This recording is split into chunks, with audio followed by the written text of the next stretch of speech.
गरिमा चौधरी हत्या प्रकरणमा पक्राउ परेका मुख्य आरोपित सुमन थापाले प्रहरी सामु दिएको बयानले अहिले सम्पूर्ण देश स्तब्ध भएको छ। भिडियोमा हत्करीसहित देखिएका आरोपित सुमन थापाले आफ्ना साथी प्रदीप खड्कासँग मिलेर कसरी यो जघन्य अपराधको योजना बनाए र कार्यान्वयन गरे भन्ने विस्तृत विवरण खुलाएका छन्। बयानअनुसार बालिका घर नजिकै आफ्ना साथीहरूसँग खेलिरहेकी थिइन्। त्यही मौका पारेर अभियुक्तहरूले उनलाई चकलेट किनिदिने बहानामा फकाएर एकान्तमा रहेको खाली घरभित्र लगेका थिए।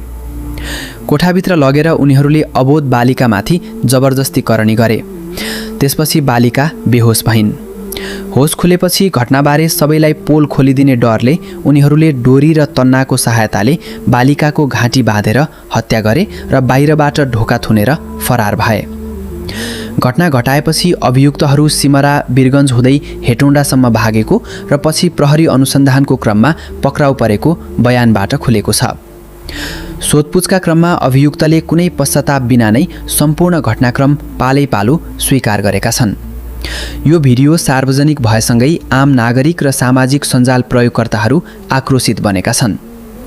घटनामा संलग्न दुवै अपराधीलाई हदैसम्म कडा कानुनी कारबाही गर्न र पीडित परिवारलाई छिटो न्याय दिन चौतर्फी दबाव बढिरहेको छ।